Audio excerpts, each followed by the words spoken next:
சுருக்கமாக இந்த ஜிஎஸ்டி குழப்பம் பற்றி சில விஷயங்களை பகிர்ந்து கொள்ளலாம்னு நினைக்கிறேன். மாநில சுயாட்சிக்கான கேள்விக்குறி அப்படிங்கிற கேள்வி வச்சாங்க. அதற்கு பதில் சொல்லும் போது இல்ல இது எல்லாரும் சேர்ந்து தான் பண்றோம்னு சொல்லி சொன்னாங்க. சுயாட்சி தற்சார்பு விஷயம் இருக்கிறதா இல்லையா அப்படிங்கறத எதை வச்சு முடிவு பண்றோம் அப்படின்னா, வரி வசூலிக்கக்கூடிய அதிகாரம் யார் கையில் இருக்கிறதோ அவர்கள் பக்கம் தான் ஆட்சி இருக்கிறது கணக்கு. மாவட்ட வருவாய் அலுவலர்ல இருந்து கலெக்டர்ல இருந்து அத்தனை பேரும் வரி வசூலிக்கக்கூடிய அதிகாரம் கொண்டவர்களா இருக்கிறார்கள். யார் வரி வசூலிக்கக்கூடிய அதிகாரம் கொண்டவர்களா இருக்கிறார்களோ அவர் பக்கம் தான் ஆட்சி இருக்கிறது. இந்த பெருமக்கள் சொன்னாங்க, நாங்க உங்களுக்கு இழப்பீடு வழங்கிடுவோம் அப்படின்னு. இழப்பீடு உங்களுக்கு வழங்குவோம்னு வசூல் பண்றது யார் அப்படிங்கிற கேள்வி வருதா இல்லையா? நான் வசூல் பண்றேன், அதுல ஏதாவது உங்களுக்கு குறை இருந்தா நம்ம பகிர்ந்துக்கிறோம் சொல்லிட்டு இருக்காங்க. இப்ப மாநிலத்துக்கு முழுமையான அதிகாரம் இருக்கிறது, நிச்சயமா இருக்கிறது. தோழர் சொன்னாங்க இந்த மாதிரி நம்ம மாநில சுயாட்சிக்கே பெரிய ஆபத்து சொன்னாங்க. ஜிஎஸ்டி கவுன்சில்ல அத்தனை மாநில நிதியமைச்சர்களும் இருக்கிறார்கள். அவர்கள் கருத்தும் கேட்கப்படுகிறது. அதன் பிறகுதான் முடிவு செய்யப்படுகிறது. மாற்று கருத்தே இல்லை. ஆனால் மதுவுக்கு, பெட்ரோலுக்கு, புகைக்கிறதுக்கு இது மாதிரி விஷயங்களுக்கெல்லாம் தனியா கொடுத்திருக்கு. அப்படிங்கும் போது இதெல்லாம் மாநிலங்கள் தீர்மானிச்சுக்கங்க, மற்றதெல்லாம் நாங்க தீர்மானிப்போம் அப்படிங்கிற தன்மை தானே. சோ மத்திய அரசு தான் தீர்மானிக்குது, ஜிஎஸ்டி கவுன்சில் தான் தீர்மானிக்குது அப்படிங்கிற ஒரு சந்தேகம் நிச்சயம் வரும். ஜிஎஸ்டி கவுன்சில் நீங்க மத்திய அரசும் சொல்லுங்க, ஜிஎஸ்டி கவுன்சில் சொல்லுங்க, யார்கிட்ட இழப்பீடு போறதுங்கிற உங்களுடைய மனசாட்சி கொடுறேன். முக்கியமான இன்னொரு விஷயம் பாத்தீங்கன்னா, வரி ஒவ்வொருத்தருட்டா போயிட்டு இருக்கு. ராஜா அவர்கள் அழகா சொன்னாங்க, வரி தொடர்ந்து குறைஞ்சுக்கிட்டே வந்திருக்கு அப்படின்னு. வரி குறைஞ்சுக்கிட்டே வருது, விலை உயருதுன்னா என்ன கோளாறுங்கிறது யார் பதில் சொல்லுவா? வரி குறைஞ்சிருக்கு, நான் ஏற்கிறேன். வரி குறைஞ்சிருக்கு, நான் ஏற்கிறேன், யாருமே மறுக்கல. ஆனா விலை கூடி இருக்கு, இதுக்கு யார் பதில் சொல்ல போறா? அப்ப அதை கண்காணிக்க வேண்டிய கடமை யாருக்கு இருக்குது? வரியை நடுவில் இருக்கக்கூடிய சிலர் வரி கட்டாமலேயே விலையை உயர்த்தார் சொன்னால் அதை கண்காணிக்கக்கூடிய கடமை அப்பாவியாகிய நமக்கு இருக்கிறதா, அதிகாரம் படைத்த அரசுகளுக்கு இருக்கிறதா அப்படிங்கிற கேள்வி வருது. இதுல தொழிலதிபர்கள் இன்னைக்கு ஒவ்வொரு நாளும் ஜிஎஸ்டி பத்தின குழப்பம், ஒவ்வொரு நாளும் ஜிஎஸ்டி பத்தின கேள்விகளுக்கு பதிலளிக்கிறதுக்காக ஒரு டோல் ஃப்ரீ நம்பர் கொடுத்திருக்காங்க. அதுக்கு ஒரு நாளைக்கு சராசரியா 10,000 போன் வருதான் ஒரு நாளைக்கு. நம்மால் எவ்வளவு குழம்பி கிடக்குறான்னு பாருங்க. எல்லா டவுட்டையும் அங்கதான் கேட்கிறான் போல தெரியுது. புள்ளிராஜாக்கு எய்ட்ஸ் வருமாங்கிற கேள்வியை தவிர எல்லா கேள்வியும் அங்கதான் கேட்கிறான் போல. அவ்வளவு குழப்பங்களா இருக்கு. இதுல இன்னும் முக்கியமான விஷயம் வச்சிருக்காங்க, இந்த இன்புட் டாக்ஸ் கிரெடிட் அப்படின்னு சொல்லிட்டு ஐடிசி சொல்லி வச்சிருக்காங்க. இது என்னன்னா, நீங்க ஒரு வரி வசூலிப்பீங்க, நீங்க ஒரு வரி கட்டுவீங்க, நீங்க கட்டக்கூடிய வரிய நீங்க வசூலிக்கக்கூடிய வரியில கழிச்சுக்கலாம் அப்படின்றாங்க. நீங்க செலவழிக்கக்கூடிய தொகையை நீங்க கட்டக்கூடிய வரியில கழிச்சுக்கலாம் சொன்னாங்க. இன்புட் டாக்ஸ் கிரெடிட்னு. இந்த பிரச்சனை இங்குதான் ஆரம்பிக்கிறது. நான் திரு மாஃபா பாண்டியராஜன் அவர்கள் பேசும்போது சொன்னேன், எல்லாருமே வரி கட்டி தான் வாங்கணும், நான் மறுக்கவில்லை. ஒரு சரியான குடிமகன், நண்பர்களே மிக அழுத்தமாக பதிவு செய்கிறேன், ஒரு சரியான குடிமகன் அத்தனை பொருளையும் பில்லோடு கொடு, வரியோடு கொடு அப்படின்னு சொல்லித்தான் வாங்கணும்.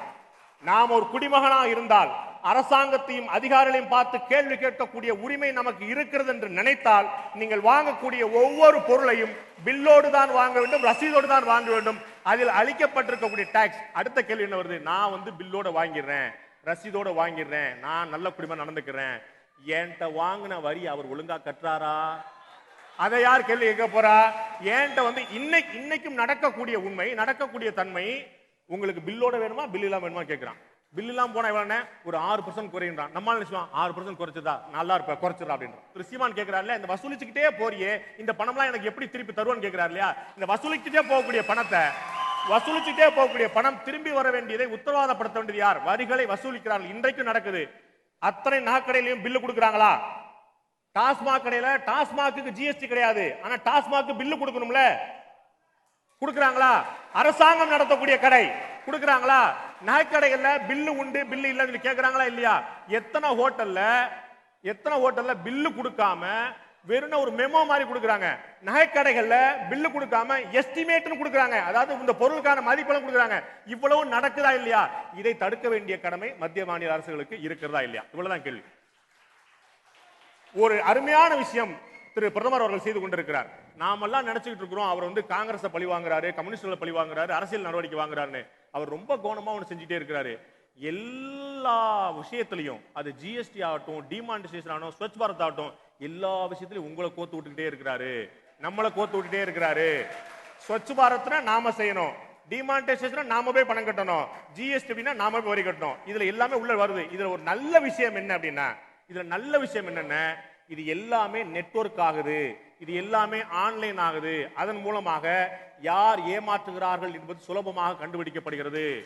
நண்பர்களே, டிசம்பர் 30 வரை பணம் கட்டியவர்கள் எவ்வளவு தொகை கட்டினார்கள், எப்போது கட்டினார்கள், எந்த வங்கியில் கட்டினார்கள் என்பதற்கான நோட்டீஸ் இன்றும் வந்து கொண்டிருக்கிறது. கட்டின ஒவ்வொருத்தரும் பொண்டாட்டி பேர்லயும், புள்ள பேர்லயும், சித்தப்பா பேர்லயும், மாமன் பேர்லயும் கட்டி பிரிச்சு அப்பா ஆளுக்கு ஒண்ணா பிரிச்சுட்டோம் அப்படின்னு நினைச்சுக்கிட்டு இருக்கிறான். ஒவ்வொருத்தருக்கும் பேன் நம்பர், ஆதார் கார்டு எல்லாத்தையும் சேர்த்து வச்சுட்டாங்க. அதோட சேர்ந்து பேங்க் அக்கௌண்ட் நம்பரை கோத்து வச்சுட்டாங்க.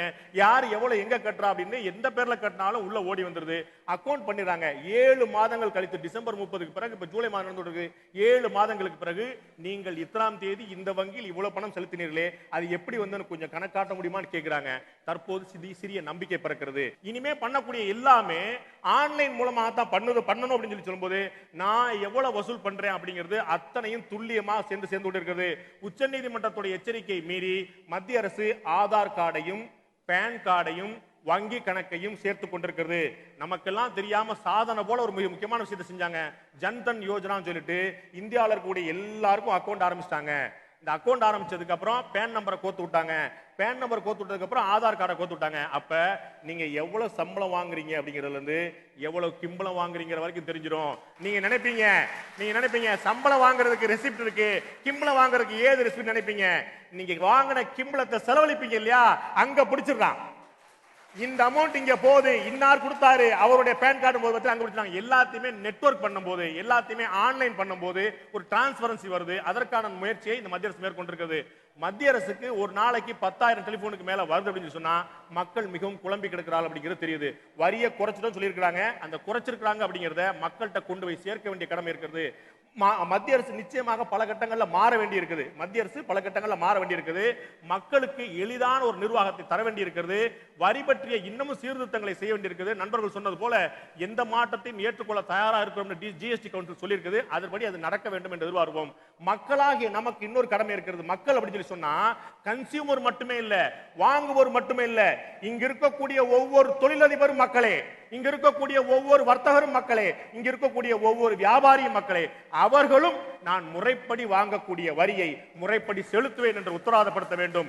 நாம் ஒவ்வொரு குடிமகனும் வாங்கக்கூடிய ஒவ்வொரு பொருளையும் ரசீதோடு வாங்குவேன் என்று சொல்லணும். மாற வேண்டியது மத்திய அரசும் தான், மக்களும் தான். மக்கள் என்பது வேறு யாரும் இல்ல. எப்பயுமே சொல்லுவாங்க, பொதுமக்களை பத்தி ஜாலி சொல்லும் போது அவன் வந்தா இவன் வந்தா, மக்கள்ங்கிறது வேற கிரகத்துல இருக்கக்கூடியவங்க இல்ல. நீங்கள் இந்த நாட்டுடைய குடிமக்கள், நான் இந்த நாட்டுடைய குடிமகன். நாம் அத்தனை பேரும் சேர்ந்து மாற வேண்டியிருக்கிறது. மத்திய அரசும் நமக்காக இறங்கி வரும் என்று எதிர்பார்ப்போம். அது மத்திய அரசுடைய பெருந்தன்மை அல்ல, மத்திய அரசுடைய கடமை.